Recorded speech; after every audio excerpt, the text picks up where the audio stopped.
এই অসহ্য গরমে এবার কিভাবে থাকবো সেটাই ভেবে পাচ্ছি না।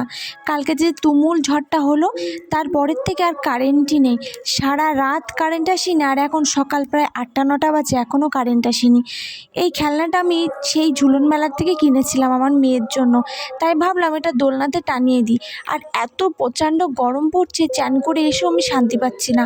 তার উপর আমার শ্বশুরবাড়ির এখানে একটা মহোৎসব লেগেছে, সেখানে আজকে দুপুরবেলা একটু খাওয়া দাওয়া করতে যাব ভাবছিলাম, কিন্তু স্নান করে এসে আর যাওয়ার ইচ্ছাটাই আমার চলে গেল। স্নান করে এসে এত গরম লাগছিল, ঘরের মধ্যে তো আমি থাকতেই পারছি না।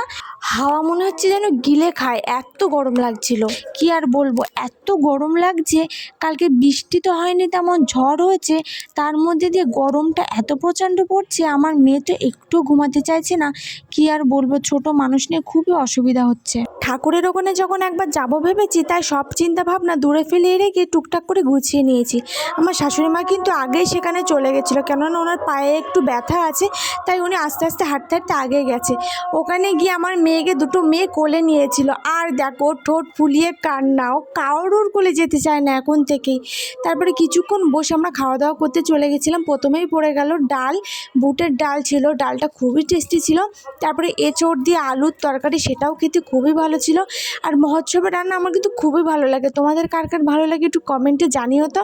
খেয়ে নিলাম গপ গপ করে, এত টেস্টি হয়েছিল রান্নাগুলো কি বলবো। আমি, আমার ননদ, আমরা দুজনে খেতে বসেছিলাম। ঠিক তার পরপরই চাটনি পড়ে গেল, আর সাথে কিন্তু পাঁপড়ও ছিল। আমের চাটনি গরমকালে কত সুন্দরই না লাগে, তাই না? আমার তো খেতে ভীষণই ভালো লাগে। আমের চাটনিতে পাঁপড়টা মাকে টপ করে মুখের মধ্যে পড়ে দিল, আমার মনটা যেন ঠান্ডা হয়ে গেল। গরম লাগছিল ভীষণই খেতে, কিন্তু খাবার দাবারগুলো এত ভালো ছিল না। তারপরেই দেখো শেষ পাতে কিন্তু পায়েস পড়ে গেছে। পায়েসটাও কিন্তু খেতে খুবই সুন্দর ছিল। তো ঝমঝম করে পায়েসটা খেয়ে নিলাম।